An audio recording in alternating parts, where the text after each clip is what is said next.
Hi friends, ಹೇಗಿದ್ರೆಲ್ಲರೂ. ಇವತ್ತಿನ ವಿಡಿಯೋದಲ್ಲಿ ಪುರುಷರಲ್ಲಿ ಬಂಜೆತನಕ್ಕೆ ಯಾವೆಲ್ಲ ಕಾರಣಗಳಿರ್ತವೆ, ಇದನ್ನು ಯಾವ ರೀತಿ ತಡೆಗಟ್ಟಬೇಕು ಅನ್ನೋದರ ಬಗ್ಗೆ ಡೀಟೇಲ್ಸ್ ಆಗಿ ಇವತ್ತಿನ ವಿಡಿಯೋದಲ್ಲಿ ತಿಳಿಸ್ಕೊಡ್ತಾ ಹೋಗ್ತೀನಿ. ಸೊ ಹಾಗಾಗಿ ಯಾರೆಲ್ಲ ಇದುವರೆಗೆ ನನ್ನ ಚಾನಲ್ನ ಸಬ್ಸ್ಕ್ರೈಬ್ ಮಾಡಿಲ್ಲ, ಪ್ಲೀಸ್ ಸಬ್ಸ್ಕ್ರೈಬ್ ಮಾಡ್ಕೊಳ್ಳಿ. ಪಕ್ಕದಲ್ಲೂ ಬೆಲ್ಲೈಕನ್ನು ಕೂಡ ಕ್ಲಿಕ್ ಮಾಡ್ಕೊಳ್ಳಿ. ಹಿಂದಿನ ವಿಡಿಯೋದಲ್ಲಿ ನಾನು ಮಹಿಳೆಯರಲ್ಲಿ ಬಂಜೆತನಕ್ಕೆ ಯಾವೆಲ್ಲ ಕಾರಣಗಳಿರ್ತವೆ ಅನ್ನೋದರ ಬಗ್ಗೆ ಡೀಟೇಲ್ಸ್ ಆಗಿ ತಿಳಿಸ್ಕೊಟ್ಟಿದ್ದೀನಿ. ನೀವು ಹೋಗಿ ಅದನ್ನು ಬೇಕಾದರೂ ಚೆಕ್ ಮಾಡ್ಕೋಬಹುದು. ಪುರುಷರಲ್ಲಿ ಬಂಜೆತನ ಆಗಲಿಕ್ಕೆ ಮುಖ್ಯ ಕಾರಣ ಲೋ ಸ್ಪರ್ಮ್ ಕೌಂಟ್. ವೀರ್ಯಾಣುಗಳ ಸಂಖ್ಯೆ ತುಂಬ ಕಡಿಮೆ ಇದ್ದಾಗ ಪುರುಷರಲ್ಲೂ ಕೂಡ ಬಂಜೆತನದ ಸಮಸ್ಯೆ ಕಾಣಿಸ್ಕೊಳ್ಳುತ್ತೆ. ನೆಕ್ಸ್ಟ್ ಕಾರಣ ವೀರ್ಯದ ಕಳಪೆ ಗುಣಮಟ್ಟ. ಕ್ವಾಲಿಟಿ ಚೆನ್ನಾಗಿಲ್ಲ ಅಂದರೂ ಕೂಡ ಕನ್ಸೀವ್ ಆಗಲಿಕ್ಕೆ ಕಷ್ಟ ಆಗುತ್ತೆ. ಸೊ ಹಾಗಾಗಿ ವೀರ್ಯದ ಕ್ವಾಲಿಟಿ ಮತ್ತು ಕ್ವಾಂಟಿಟಿ ತುಂಬಾ ಇಂಪಾರ್ಟೆಂಟ್ ಆಗಿರುತ್ತೆ. ನೆಕ್ಸ್ಟ್ ವಂಶವಾಹಿ ಸಮಸ್ಯೆಗಳಿರ್ಬೋದು. ಅಂದರೆ ನಿಮ್ಮ ಫ್ಯಾಮಿಲಿಯಲ್ಲಿ ಏನಾದರೂ ಬಂಜೆತನದ ಸಮಸ್ಯೆ ಇದ್ದರೂ ಕೂಡ ನಿಮ್ಮಲ್ಲೂ ಈ ಸಮಸ್ಯೆ ಕಂಟಿನ್ಯೂ ಆಗಲಿಕ್ಕೆ ಸಾಧ್ಯತೆ ಇರುತ್ತೆ. ಯಾಕಂದರೆ ನಿಮಗೆ ಒಂದು ವೇಳೆ ಪ್ರೆಗ್ನೆನ್ಸಿಗೆ ಪ್ಲ್ಯಾನ್ ಮಾಡುವಂಥ ಸಂದರ್ಭದಲ್ಲಿ ಸ್ವಲ್ಪ ಸಮಯ ಹಿಡಿಬೋದು, ಕೆಲವು ವರ್ಷಗಳೇ ಇರ್ಬೋದು. ಇದಕ್ಕೆ ನಿಮ್ಮ ಫ್ಯಾಮಿಲಿ ಹಿಸ್ಟ್ರಿ ಕೂಡ ತುಂಬಾ ಇಂಪಾರ್ಟೆಂಟ್ ಆಗಿರುತ್ತೆ. ನೆಕ್ಸ್ಟ್ ಕಾರಣ ಹಾರ್ಮೋನಲ್ ಇಂಬ್ಯಾಲೆನ್ಸಿಂದ, ಅಂದರೆ ಹಾರ್ಮೋನುಗಳ ಅಸಮತೋಲನದಿಂದನೂ ಕೂಡ ನಿಮಗೆ ಬಂಜೆತನದ ಸಮಸ್ಯೆ ಪುರುಷರಲ್ಲೂ ಕೂಡ ಕಾಣಿಸ್ಕೊಳ್ಳುತ್ತೆ. ಮತ್ತು ನಿಮ್ಮ ಜೀವನ ಶೈಲಿಯಲ್ಲಿರ್ಬೋದು, ನೀವು ತಿನ್ನುವಂಥ ಆಹಾರದಿಂದ ಇರ್ಬೋದು, ಅಥವಾ ನೀವು ಇರುವಂಥ ವಾತಾವರಣ ಇರ್ಬೋದು. ಹೀಗೆ ನಿಮ್ಮ ಜೀವನ ಶೈಲಿಯ ಬದಲಾವಣೆಯಿಂದನೂ ಕೂಡ ಬಂಜೆತನದ ಸಮಸ್ಯೆ ಕಾಡುತ್ತೆ. ನೆಕ್ಸ್ಟ್ ಪುರುಷರಲ್ಲಿ ಬಂಜೆತನ ಕಾಣಲಿಕ್ಕೆ ಪ್ರಮುಖ ಕಾರಣ ಅತಿಯಾದ ಒತ್ತಡ, ಸ್ಟ್ರೆಸ್, ಟೆನ್ಷನಿಂದ ನೀವು ಯಾವಾಗಲೂ ಇರ್ತಾ ಇದ್ದರೆ ಇದು ಕೂಡ ಪ್ರಮುಖ ಕಾರಣವಾಗಿರುತ್ತೆ. ವೀರ್ಯಾಣುಗಳ ಸಮಸ್ಯೆಗಳಾಗಿರ್ಬೋದು, ಅದರಲ್ಲಿ ಸಾಮಾನ್ಯವಾಗಿ ಸ್ಪರ್ಮ್ ಅಬ್ನಾರ್ಮಿಟೀಸ್ ಅಂತ ಹೇಳ್ತೀವಿ. ಮತ್ತು ವೀರ್ಯಾಣುಗಳ ಸಂಖ್ಯೆ ತುಂಬಾ ಕಡಿಮೆ ಇರುವಂಥದ್ದು ಒಲಿಗೋಸ್ಪರ್ಮಿಯಾ ಅಂತ ಹೇಳ್ತೀವಿ.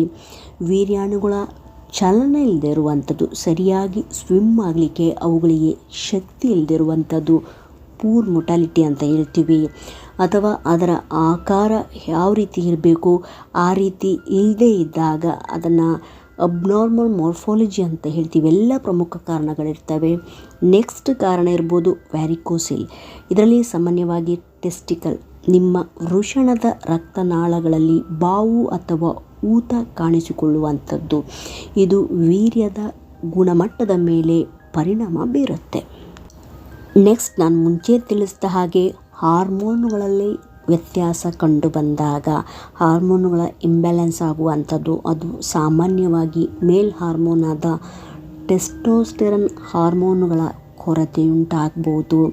ಇದರಿಂದ ನಿಮಗೆ ಬಂಜೆತನದ ಸಮಸ್ಯೆ ಕಾಣಿಸ್ಕೊಳ್ಬೋದು. ನಿಮ್ಮ ಜೀವನ ಶೈಲಿಯಲ್ಲಿರ್ಬೋದು, ಅದರ ಜೊತೆಗೆ ಸಾಮಾನ್ಯವಾಗಿ ನಿಮ್ಮ ಜೀವನ ಶೈಲಿಯ ಬದಲಾವಣೆ, ಲೈಕ್ ನಿಮ್ಮ ಅತಿಯಾದ ಧೂಮಪಾನ ಇರ್ಬೋದು, ಮದ್ಯಪಾನ ಇರ್ಬೋದು, ದೀರ್ಘಕಾಲದ ಬೊಜ್ಜು ಇರ್ಬೋದು, ಅಥವಾ ನಾನು ಮುಂಚೆ ತಿಳಿಸಿದ ಹಾಗೆ ಅತಿಯಾದ ಒತ್ತಡ ಇರ್ಬೋದು, ಮತ್ತು ನೀವು ತಿನ್ನುವಂಥ ಆಹಾರ ಇರ್ಬೋದು. ಇದರಿಂದ ಎಲ್ಲವುಗಳಿಂದನೂ ಕೂಡ ಬಂಜೆತನದ ಸಮಸ್ಯೆ ಕಾಡುತ್ತೆ. ನೆಕ್ಸ್ಟ್ ಸೋಂಕುಗಳು, ಇನ್ಫೆಕ್ಷನ್ ಇರ್ಬೋದು, ಜನನಾಂಗದ ಸೋಂಕುಗಳಿರ್ಬೋದು, ಲೈಂಗಿಕವಾಗಿ ಹರಡುವಂಥ ಸೋಂಕುಗಳಿರ್ಬೋದು. ನೆಕ್ಸ್ಟ್ ವೈದ್ಯಕೀಯ ಕಾರಣಗಳಿರ್ಬೋದು, ಮೆಡಿಕಲ್ ರೀಸನ್ಸ್ ಲೈಕ್ ಜನನಾಂಗಕ್ಕೆ ಪೆಟ್ಟು ಬಿದ್ದಿರುವಂಥದ್ದು, ಶಸ್ತ್ರಚಿಕಿತ್ಸೆಗಳಿರ್ಬೋದು, ಅಥವಾ ಜೆನೆಟಿಕ್ ಪ್ರಾಬ್ಲಮ್, ವಂಶವಾಹಿ ಸಮಸ್ಯೆಗಳಿರ್ಬೋದು, ವೀರ್ಯಾಣುಗಳ ಚಲನೆಗೆ ಅಡಚಣೆಯಾಗಿರ್ಬೋದು, ಅಬ್ಸ್ಟ್ರಕ್ಷನ್ ಅಂದರೆ ವೀರ್ಯಾಣುಗಳು ಹೊರಬರುವ ನಾಳಗಳಲ್ಲೇನಾದರೂ ತಡೆ ಉಂಟಾದರೂ ಕೂಡ ಪುರುಷರಲ್ಲಿ ಬಂಜೆತನ ಉಂಟಾಗುವಂಥದ್ದು.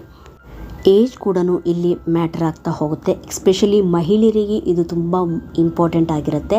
ಆದರೆ ಇತ್ತೀಚಿನ ದಿನಗಳಲ್ಲಿ ಪುರುಷರಲ್ಲೂ ಕೂಡ ಏಜ್ ಆಗ್ತಾ ಹೋದಂಗೆ ಅವರ ಹಾರ್ಮೋನ್ಸ್ಗಳಲ್ಲಿ ಇಂಬ್ಯಾಲೆನ್ಸ್ ಆಗೋದ್ರಿಂದ ಅನೇಕ ಸಮಸ್ಯೆಗಳು ಕೂಡ ಉಂಟಾಗ್ತಾ ಹೋಗುತ್ತೆ. ನೆಕ್ಸ್ಟ್ ಕಾರಣ ಡಯಾಬಿಟೀಸ್ ಇದ್ದವರಲ್ಲೂ ಕೂಡ ಬಂಜೆತನದ ಸಮಸ್ಯೆ ಕಾಡುತ್ತೆ. ನೆಕ್ಸ್ಟ್ ನೀವು ಲ್ಯಾಪ್ಟಾಪನ್ನು ತೊಡೆಯ ಮೇಲೆ ಯಾವಾಗಲೂ ಕಂಟಿನ್ಯೂಸ್ ಆಗಿ ತುಂಬ ಗಂಟೆಗಳ ಕಾಲ ಇಟ್ಕೊಳ್ಳೋದ್ರಿಂದನೂ ಕೂಡ ನಿಮಗೆ ಬಂಜೆತನದ ಸಮಸ್ಯೆ ಕಾಡುತ್ತೆ. ಇದರಿಂದ ಬಿಡುಗಡೆಯಾಗಿರುವಂತಹ ವಿಕಿರಣಗಳು ಪುರುಷರ ವೀರ್ಯದ ಗಣತಿ ಮೇಲೆ ಪರಿಣಾಮ ಬೀರುವಂಥದ್ದು.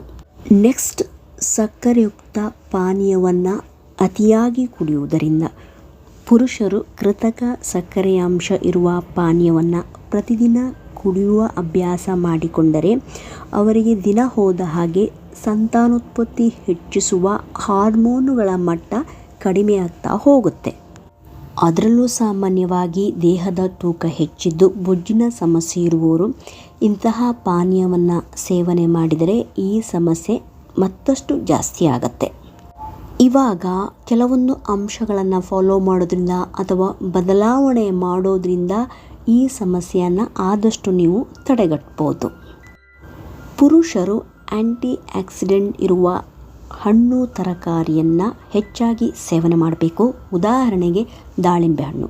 ಯಾಕಂದರೆ ದಾಳಿಂಬೆ ಹಣ್ಣು ವೀರ್ಯದ ಗುಣಮಟ್ಟ, ವೀರ್ಯದ ಗಣತಿ ಅಂದರೆ ಕ್ವಾಂಟಿಟಿಯನ್ನು ಹೆಚ್ಚು ಮಾಡುತ್ತೆ. ಪುರುಷರು ಪ್ರತಿದಿನ ಬಾಳೆಹಣ್ಣು ತಿನ್ನುವಂಥ ಅಭ್ಯಾಸವನ್ನು ಮಾಡ್ಕೋಬೇಕಾಗತ್ತೆ. ಈ ರೀತಿ ಮಾಡ್ತಾ ಹೋಗೋದ್ರಿಂದ ಪುರುಷರ ವೀರ್ಯಾಣುಗಳ ಗುಣಮಟ್ಟ ಹೆಚ್ಚಾಗ್ತಾ ಹೋಗುತ್ತೆ. ನೆಕ್ಸ್ಟ್, ನೆನೆಸಿಟ್ಟ ಬಾದಾಮಿ ಬೀಜಗಳಿರ್ಬೋದು, ವಾಲ್ನಟ್ ಬೀಜಗಳನ್ನು ಮಿತವಾಗಿ ಪ್ರತಿದಿನ ಸೇವನೆ ಮಾಡುವಂಥ ಅಭ್ಯಾಸವನ್ನು ನೀವು ಬೆಳೆಸ್ಕೋಬೇಕಾಗತ್ತೆ. ನೆಕ್ಸ್ಟ್, ಲ್ಯಾಪ್ಟಾಪನ್ನು ಅತಿ ಹೆಚ್ಚು ನಿಮ್ಮ ತೊಡೆ ಮೇಲೆ ಇಟ್ಟು ಕೆಲಸ ಮಾಡೋದನ್ನು ಸ್ವಲ್ಪ ಕಡಿಮೆ ಮಾಡಬೇಕಾಗತ್ತೆ. ಅತಿಯಾದ ಬಿಸಿ ನೀರನ್ನು ನೀವು ಸ್ನಾನ ಮಾಡುವುದರಿಂದನೂ ಕೂಡ ನಿಮಗೆ ಸಮಸ್ಯೆ ಆಗುತ್ತೆ. ಸೊ ಹಾಗಾಗಿ ನೀವು ಎಷ್ಟು ಬೇಕಾಗತ್ತೆ ಅಷ್ಟೇ ಬಿಸಿ ನೀರಿಂದ ನೀವು ಸ್ನಾನ ಮಾಡಿದರೆ ತುಂಬಾ ಒಳ್ಳೆಯದು. ಯಾಕಂದರೆ ಈ ರೀತಿ ಮಾಡೋದ್ರಿಂದ ತುಂಬ ಶಾಖದ ಒಂದು ಪರಿಸರ ಇದ್ದರೆ ಏನಾಗುತ್ತೆ, ವೃಷಣದ ಸುತ್ತ ಹೆಚ್ಚಿನ ತಾಪಮಾನ ಇದ್ದರೆ ವೀರ್ಯದ ಉತ್ಪಾದನೆ ಕಡಿಮೆ ಆಗ್ಬೋದು. ಸೊ ಇವತ್ತಿನ ವಿಡಿಯೋದಲ್ಲಿ ಪುರುಷರಲ್ಲಿ ಬಂಜೆತನ ಕಾಣಲಿಕ್ಕೆ ಇರುವಂತಹ ಪ್ರಮುಖ ಕಾರಣಗಳನ್ನು ತಿಳಿಸ್ಕೊಟ್ಟಿದ್ದೀನಿ. ಹೇಗೆ ಒಂದು ಮಹಿಳೆ ಒಂದು ಮಗು ಪಡೆಯುವಲ್ಲಿ ಪ್ರಮುಖ ಪಾತ್ರ ವಹಿಸುತ್ತೋ ಅದೇ ರೀತಿ ಒಂದು ಪುರುಷನೂ ಕೂಡ ಪ್ರಮುಖ ಪಾತ್ರ ವಹಿಸುತ್ತೆ. ಇತ್ತೀಚಿನ ದಿನಗಳಲ್ಲಿ ಮಹಿಳೆಯರಲ್ಲಿ ಒಂದು 40% ಕಾರಣಗಳಿದ್ದರೆ ಪುರುಷರಲ್ಲೂ ಕೂಡ ಒಂದು 40% ಕಾರಣಗಳಿರುತ್ತೆ. ಒಂದು 20% ಇಬ್ಬರಲ್ಲೂ ಇರ್ಬೋದು, ಅಥವಾ ಆ ಕಾರಣಗಳು ಯಾವುದೆಂದು ಗೊತ್ತಾಗದೇನೂ ಇರ್ಬೋದು. ಅದನ್ನು ಅನ್ಎಕ್ಸ್ಪ್ಲೇನ್ಡ್ ಇನ್ಫರ್ಟಿಲಿಟಿ ಅಂತ ಕೂಡ ಹೇಳ್ತೀವಿ. ಸೊ ಹಾಗಾಗಿ ಇವತ್ತಿನ ವಿಡಿಯೋದಲ್ಲಿ ಪುರುಷರಲ್ಲಿ ಬಂಜೆತನ ಕಾಣಲಿಕ್ಕೆ ಇರುವಂತಹ ಪ್ರಮುಖ ಕಾರಣಗಳ ಬಗ್ಗೆ ನಾನು ತಿಳಿಸ್ಕೊಟ್ಟಿದ್ದೀನಿ. ಇದೇ ರೀತಿ ಅನೇಕ ಕಾರಣಗಳಿರ್ತವೆ. ನೀವೇನು ಮಾಡಬೇಕು ಅಂತ ಹೇಳಿದರೆ, ನೀವಿಬ್ಬರು ಹೆಲ್ತಿಯಾಗಿದ್ದು ಏಜ್ ಕೂಡ ಕಡಿಮೆ ಇದೆ ಅಂತ ಹೇಳಿದರೆ ಅಟ್ಲೀಸ್ಟ್ 1 ಇಯರ್ ತನಕ ನೀವು ನ್ಯಾಚುರಲ್ ಆಗಿ ಟ್ರೈ ಮಾಡಬೇಕಾಗತ್ತೆ. ಒಂದು ವೇಳೆ ನಿಮಗೆ ಸಮಸ್ಯೆಗಳಿದ್ದು ಅಥವಾ ಏಜ್ ಮೋರ್ ದ್ಯಾನ್ 35 ಇಯರ್ಸ್ ಆಗ್ತಾ ಇದೆ ಅಥವಾ ಎಬೋ 30 ಇದೆ ಅಂತ ಹೇಳಿದರೆ ನೀವು ಆದಷ್ಟು ಬೇಗ ನೀವು ಡಾಕ್ಟರ್ನ ಕಾಣಬೇಕಾಗತ್ತೆ. ಯಾಕಂತ ಹೇಳಿದರೆ ಜೀವನ ಶೈಲಿಯ ಬದಲಾವಣೆಯಿಂದ ಇರ್ಬೋದು, ಅಥವಾ ನಿಮ್ಮ ದೇಹದಲ್ಲಿ ಆಗಿರುವಂತಹ ಹಾರ್ಮೋನುಗಳ ಇಂಬ್ಯಾಲೆನ್ಸಿಂದ ಅನೇಕ ಸಮಸ್ಯೆಗಳು ಇಬ್ಬರಲ್ಲೂ ಉಂಟಾಗ್ತಾ ಹೋಗೋದ್ರಿಂದ ಬಂಜೆತನದ ಸಮಸ್ಯೆ ಕಾಣ್ಬೋದು. ಸೊ ಹಾಗಾಗಿ ನೀವು ಡಾಕ್ಟರ್ನ ಕನ್ಸಲ್ಟ್ ಮಾಡಿ ಆದಷ್ಟು ಬೇಗ ಯಾವ ಕಾರಣಕ್ಕೋಸ್ಕರ ಬಂಜೆತನದ ಸಮಸ್ಯೆ ಕಾಡ್ತಾ ಇದೆ ಅನ್ನೋದನ್ನು ಟೆಸ್ಟ್ ಮಾಡಿ ಅದಕ್ಕೆ ಬೇಕಾದ ಟ್ರೀಟ್ಮೆಂಟನ್ನು ನೀವು ಪಡೆದುಕೊಳ್ಬೇಕಾಗತ್ತೆ. ಸೊ ಇವತ್ತಿನ ವಿಡಿಯೋದಲ್ಲಿ ತಿಳಿಸಿರುವಂಥ ಈ ಒಂದು ಇನ್ಫಾರ್ಮೇಷನ್ ನಿಮಗೆ ಇನ್ಫಾರ್ಮೇಟಿವ್ ಅನಿಸಿದ್ದಲ್ಲಿ ಪ್ಲೀಸ್ ಸಬ್ಸ್ಕ್ರೈಬ್ ಮಾಡೋದನ್ನು ಮರಿಬೇಡಿ. ಸಿಗ್ತೀನಿ ಮುಂದಿನ ವಿಡಿಯೋದಲ್ಲಿ. Thanks so much friends.